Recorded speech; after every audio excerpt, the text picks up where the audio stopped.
Meenu TV.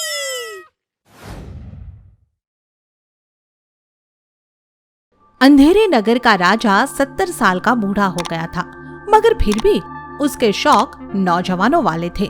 वह महंगे वस्त्र पहनता था और आलीशान महलों में रहता था।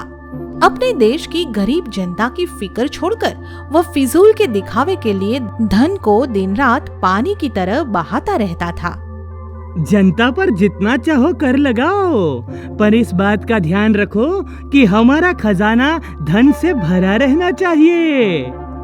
महाराज क्षमा करें, जिस तरह से आप धन खर्च करते हैं उसे देखते हुए तो खजाना कभी भरा ही नहीं रह सकता। हम राजा हैं और हमें धन खर्चना शोभा देता है। जनता का क्या है, जनता तो गरीब ही अच्छी लगती है। अंधेरे नगर के राजा में यही एक बुराई नहीं होती, बल्कि और भी बहुत सारी बुराइयां होती है। जैसे कि वह गरीब लोगों के लिए बहुत कुछ करने के वादे करता है, उनका बाप बनकर उनसे हमदर्दी जताता है और सबके कष्ट दूर करने के ऐलान चीख चीख कर करता है। महाराज, हमारे पास रहने के लिए घर नहीं है, आप हमारे लिए घर बनवा दीजिए। मुझे बहुत दुख है कि आप सबके पास घर नहीं है। मैं आप सबके लिए बहुत जल्दी घर बनवा दूंगा। इस तरह राजा कहता बहुत कुछ है, मगर करता कुछ नहीं। वह झूठ और फरेब के सहारे जनता को पटाने की कोशिश में लगा रहता है। इस तरह कई बरस बीत जाते हैं और फिर अचानक ही उसके राज्य में महामारी फैल जाती है। महामारी के कारण पूरे राज्य में हाहाकार मच जाता है और लोग बीमारी, भूख और असुविधाओं के चलते दम तोड़ने लगते हैं। राजा, हमें बचाओ, हम बीमारी और भूख से मर रहे हैं। राजा, हमें बचाओ। राजा, इन बीमार लोगों को हमारे महल से दूर भगाओ। यहाँ मरेंगे तो मेरे महल की खूबसूरती खराब हो जाएगी। जब इस राज्य में महामारी के कारण बड़ी संख्या में लोग मर रहे होते हैं, ठीक उसी समय उस राज्य की नदी में एक विचित्र घटना घटती है। उधर देखो, कितनी सारी लाशें पड़ी है। शायद कोई महामारी आई है, चलो चलकर देखते हैं। यह देखकर चारों मछली बहनें नदी से बाहर निकल आती है और उस राज्य की बुरी हालत देखकर उन्हें बड़ा दुख होता है। फिर वे उस राज्य के राजा की मदद करने का फैसला करती है। दीदी मंत्रा, हमें इस राजा की मदद करनी चाहिए। अंतरा सही कहती है दीदी, राजा के पास धन होगा तो वह अपनी प्रजा के प्राण बचा सकेगा। दीदी, राजा के पास पर्याप्त धन होगा तो वो लोगों को दवाइयाँ, भोजन और अन्य सुविधाएं दे पाएगा और ये राज्य बसा बसाया रह सकेगा। ठीक है, हम इस राजा की मदद अवश्य करेंगे। इस तरह तीनों मछली बहनें अपने राज्य के खजाने से सोने की मोहरों से भरे पूरे 50 बोरे राजा के खजाने में पहुंचा देती है। ढिंग चकाचक, ढिंग चका चकाचक, सोना मिल गया सोना। अब सोने का महल बनाऊंगा, जनता जाए भाड़ में, अपने लिए ठाट लगाऊंगा। जनता मर रही है और आप नाच रहे हैं। इतना भी लालच मत करो, इतने भी झूठे और मतलबी मत बनो कि लोगों का आप पर से विश्वास ही उठ जाए। कम से कम इस दान में आया धन ही लोगों के जीवन बचाने में खर्च कर लेने दो। मूर्ख, कुछ लोगों के मरने से दुनिया खत्म नहीं हो जाएगी। जिसे मरना है मरने दे। मैं धन के लालच में ही तो राजा बना हूँ, फिर धन का लालच कैसे छोड़ दूँ? इस धन से तो मैं अपने लिए दुनिया का सबसे आलीशान महल बनवाऊंगा। इस तरह राज्य में महामारी से लोग मरते जाते हैं और राजा उनकी चिंता छोड़कर अपने लिए आलीशान महल बनाने में व्यस्त हो जाता है। बाहर से आया सारा दान राजा के ठाट बाट में खपने लगता है और कुछ दिन बाद इसकी भनक मछली बहनों को लग जाती है। साथ ही उन्हें इस रहस्य का भी पता चल जाता है कि राजा तो अपने राज्य की जनता को कम करने के लिए खुद ही महामारी फैला रहा है। यह खबर पाकर उन्हें राजा पर बहुत गुस्सा आता है। इतना लालची और निर्दयी राजा, जनता मर रही है और ये जनता की मदद करने के बजाय महल बनवा रहा है। दीदी, इस राजा को तो अवश्य दंड दिया जाना चाहिए। पर हम उसे दंड कैसे दे सकते हैं? उसी समय उनकी माँ वहां आ जाती है और उनसे कहती है, तुम उस लालची और निर्दयी राजा को जमीन में 7 फुट नीचे गाड़ सकती हो और उस राज्य को महामारी से मुक्त भी कर सकती हो। पर किस तरह माँ? क्योंकि तुम चारों बहनों में जादुई शक्तियां छिपी है जिनके बारे में मैंने आज तक तुम्हें नहीं बताया। यह कहकर उन मछली बहनों की माँ उनको उनकी जादुई शक्तियों के बारे में बताती है। नीरजा, तुम अपने अंजुली भर पानी से उस राज्य के सारे पानी को रोगाणु मुक्त कर सकती हो।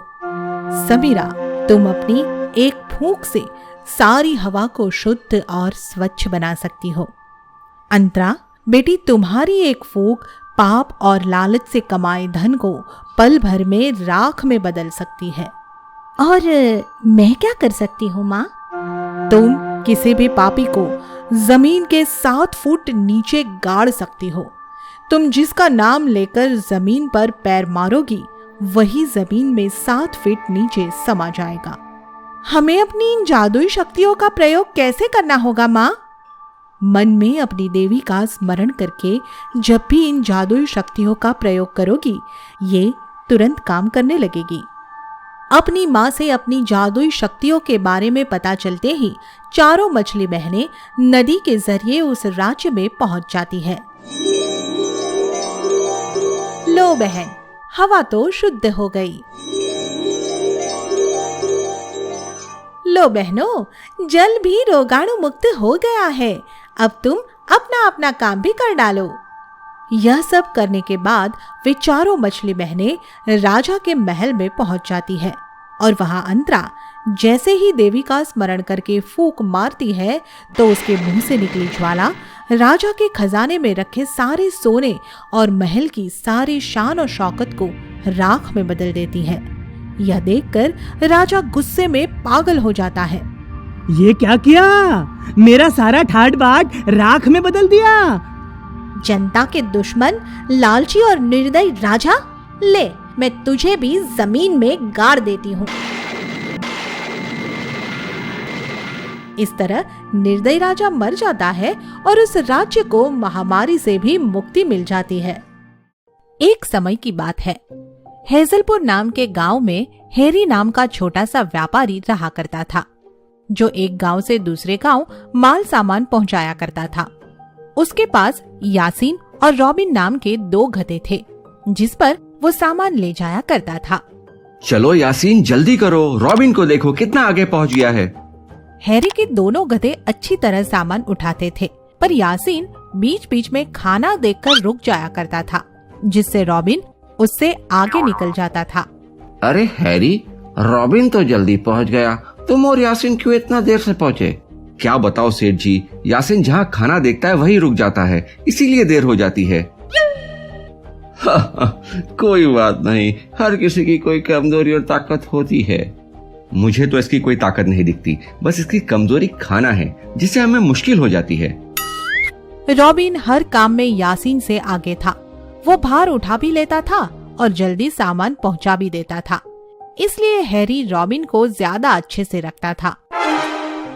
और ये देखकर यासीन कई बार दुखी भी होता था। हैरी एक दिन अपने पुराने दोस्त से मिलता है। हैरी, कैसे हो तुम? बहुत वक्त के बाद मिल रहे हो। मैं बिल्कुल ठीक हूँ, तुम बताओ आजकल क्या कर रहे हो?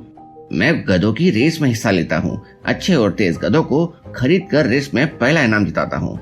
क्या, गधों की रेस? कहाँ? यही पास के ही गांव में हो रही है, 2 दिन बाद। मुझे भी भाग लेना है उसमें। हाँ हाँ, कोई भी भाग ले सकता है, बस गधा तेज होना चाहिए। हैरी सोचता है कि वो अपने दोस्त को यासीन को बेच देगा और रॉबिन की मदद से रेस और इनाम दोनों जीतेगा। इतना क्या सोच रहे हो? तुम्हारी नजर में है कोई ऐसा गधा? तुम्हें गधा खरीदना है ना? ये देखो यासीन, मेरा सबसे बेहतरीन गधा है ये इतना अच्छा है तो तुम इसे बेच क्यों रहे हो?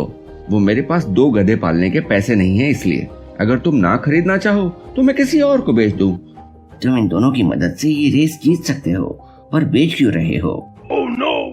मैं अकेला इनकी देखभाल नहीं कर सकता और दोनों बहुत अच्छे गधे हैं, तो मैं रॉबिन को ले लेता हूँ।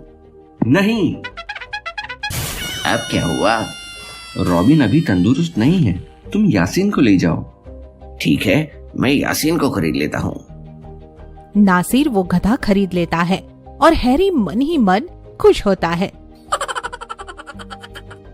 आज तो कमाल ही हो गया, इस भुक्कड़ से पीछा भी छूटा और पैसे भी मिल गए।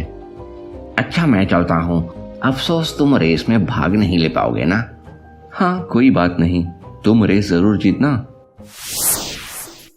रेस का दिन आ जाता है। रेस के लिए तैयार हो नासिर? पर तुमने तो कहा था रॉबिन तंदुरुस्त नहीं है। हाँ अब ठीक हो गया, तुम रेस पर ध्यान दो। हाँ, इस रेस में 3 भाग होंगे रेस के। पहली छोटी रेस, दूसरी बड़ी रेस और तीसरी फाइनल रेस। हैरी मन ही मन में खुश हो रहा है। इस रेस में तो और किसी के जीतने का सवाल ही नहीं। क्या सोच रहे हो हैरी, जो इतना मुस्कुरा रहे हो? कुछ नहीं, तुम्हारे बारे में ही सोच रहा था। मेरे बारे में? क्यों? वो तो रेस के बाद पता चल ही जाएगा। आज हैरी को हो क्या गया है? रेस का पहला भाग शुरू हो जाता है, जिसमें रॉबिन तेज भागता है, यासीन भी भागता है, पर बीच में फल देखकर रुक जाता है, जिससे रॉबिन जीत जाता है। अरे ये क्या, यासीन तो खाना देखते ही रुक जाता है। इसका मतलब हैरी ने जानबूझकर मुझे ये गधा बेचा है। अब क्या करूं मैं? क्यों, तैयार हो ना दूसरे भाग के लिए? तुमने जानबूझकर ये सब किया है हैरी। अब भुगतते रहो इस भुक्कड़ गधे को। ये तुमने बेईमानी की है हैरी। रेस में सब जायज है। तुमने तो दोस्ती भी ठीक से नहीं निभाई। अब रेस पर ध्यान दो, चलो। नासिर सोच ही रहा था कि उसे पास में एक लकड़ी दिखी।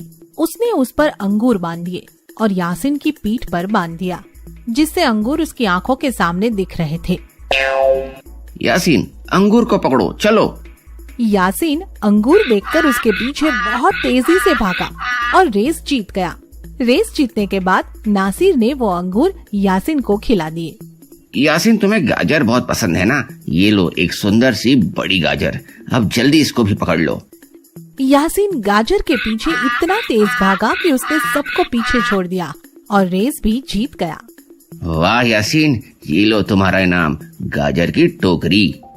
निसार ने रेस में पहला इनाम भी जीता और उसने यासीन से काम करवाने का तरीका भी ढूंढ लिया, जिससे उसने बहुत सारी रेस जीती और खूब इनाम कमाए। दूसरी तरफ हैरी अपनी किस्मत को कोस रहा था। उसने यासीन जैसा गधा भी गवा दिया और जीतने का मौका भी। मोरल: हर किसी की अपनी ताकत और कमजोरी होती है, बस अपनी ताकत को पहचानने की जरूरत होती है। आगे की मजेदार स्टोरी के लिए चैनल को सब्सक्राइब करें और बेल आइकन प्रेस करना ना भूलें।